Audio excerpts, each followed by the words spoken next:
recipients.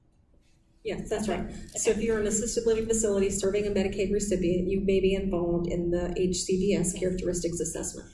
And also, just so you know, today is Dee Dee's birthday.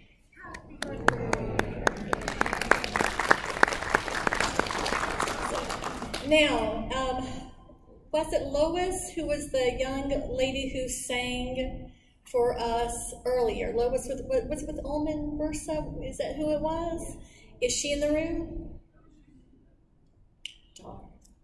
You know what I was thinking.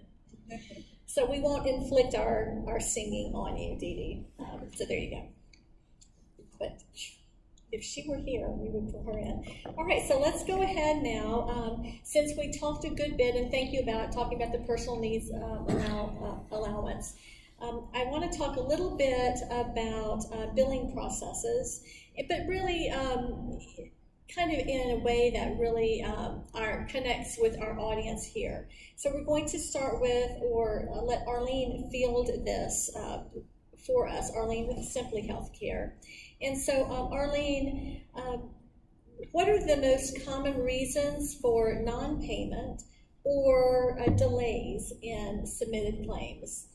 Some of the most common reasons for delay in payment would be improper procedure codes, wrong listing modifiers or not listing modifiers at all, member information not being accurate, or member eligibility not being verified prior to submitting the claim, which then turns around with a denial in payment because that member is no longer with that specific plan that they're billing for. And said delay or? Either the common reasons for non-payment or delays in submitted claims. And then I also wanted you to address when that does happen, what's the expected flow of communication? So with assisted living facilities precisely, we do have a dedicated provider relations unit who the claims team would simply advises the PR rep of any, let's say, claim denials or rejections, and then that PR rep reaches out to the ALF administrator to let them know. And oftentimes it's something such as a missing digit on that claim that was submitted, and they just need to resubmit it, or a missing signature, an NPI number. So really it lies between the claims department, the provider relations rep, and then that communication back to that ALF administrator. I wanted to also bring up another reason of delay or denial in payments is duplicate payments.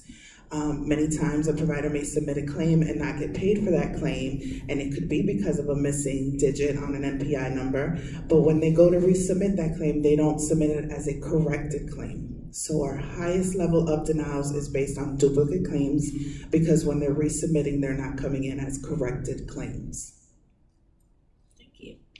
And I'd like to move now to, it's a bit of a related question, and I'd like to pose this to our representative from Florida Community Care to talk to us a little bit about your recoupment process. And again, what is recoupment? What is recoupment? And how does it fit into what we've talked about? And then how do you communicate that when you have recoupment issues to the ALFs? So I'll kind of start this by picking up a little bit on the billing comments. I mean, our mindset is that we got to make billing as really as simple as possible for folks, right? You guys are aware the rubber meets the road. Even if we carry the absolutely most, easiest process, and we're on our way, hopefully, to doing that, right?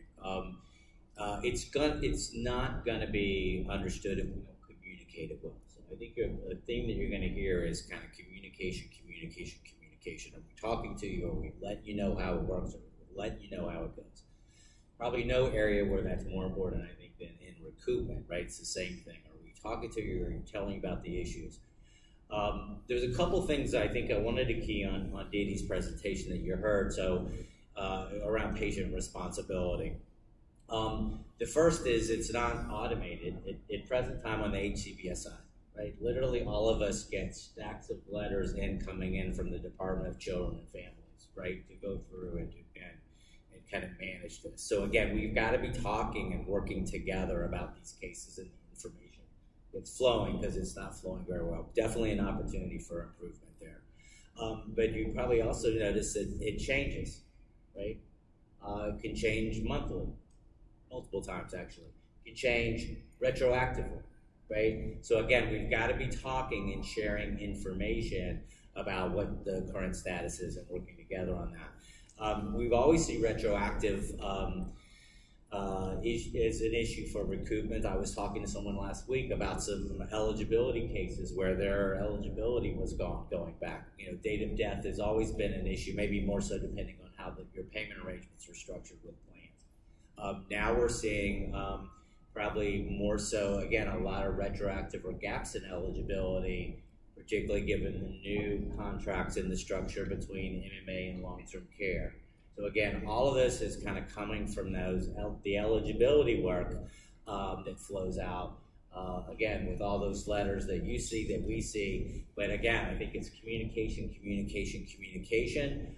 Make sure you understand what your provider relations folks are saying, care managers, that they understand this. And it's not only what we're telling you, but it's also what we're sending you in writing.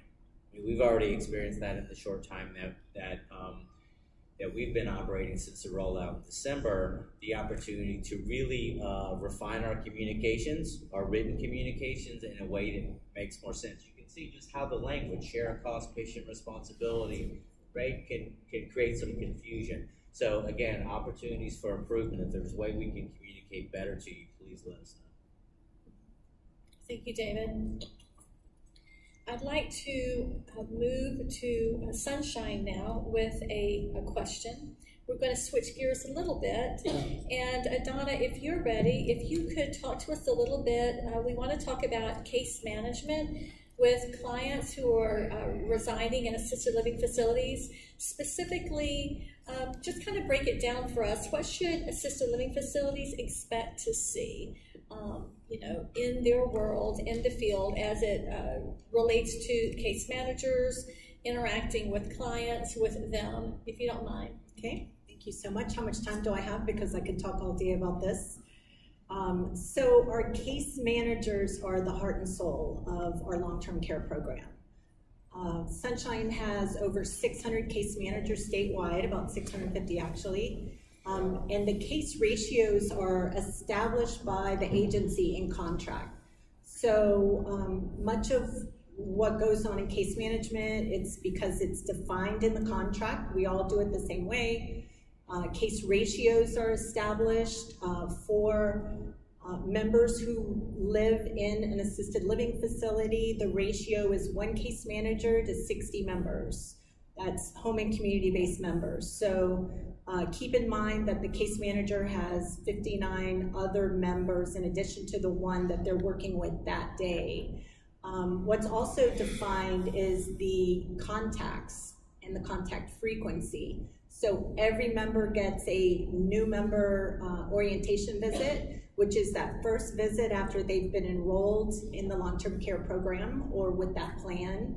And that's when the comprehensive assessment occurs that Dana spoke of, where they spend, you know, several hours with the member, and there are a litany of required activities that have to occur at that visit. Some that make sense, some that don't, but they're all required.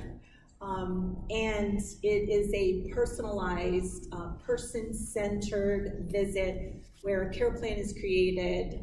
It may be done at the time when they're in their nursing home, it may be done in their home, it may be done once when they're in an ALF. But if they're in that care continuum, you're going to see that visit if the new member orientation visit is done in your facility. Then after that, they are required to make contact monthly. The monthly contact can be telephonic. The problem is that many of our members cannot express their satisfaction with services over the telephone. They may not have access to a telephone in your facility. If they have a POA, the monthly contact can be done with the POA. But we have a rule at Sunshine, if we aren't able to contact the POA and the member doesn't have access to a telephone, they have to lay eyes on the member in the facility.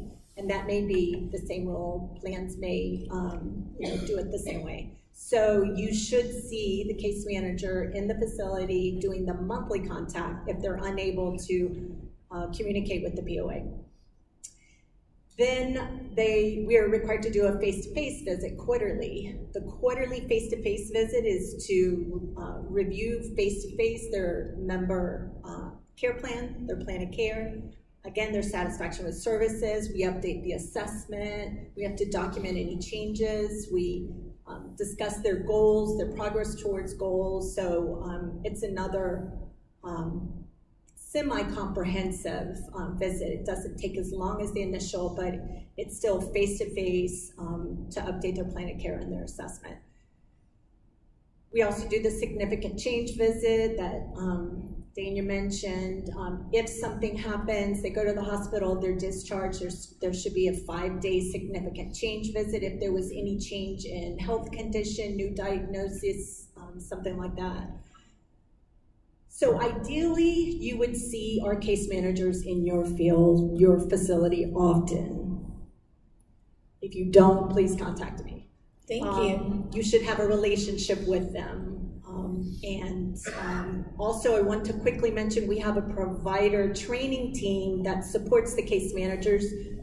They're here and they support them when the case manager identifies that you have behavioral, general education, or clinical training needs. So we're happy to help you with that as well. Thank you, Donna. I'd like to ask again in the same vein, similar to case management and what the caseworkers and what ALF should expect to see. Paul or Lori with United, if you'd like to just address that for a moment, if you have anything to add.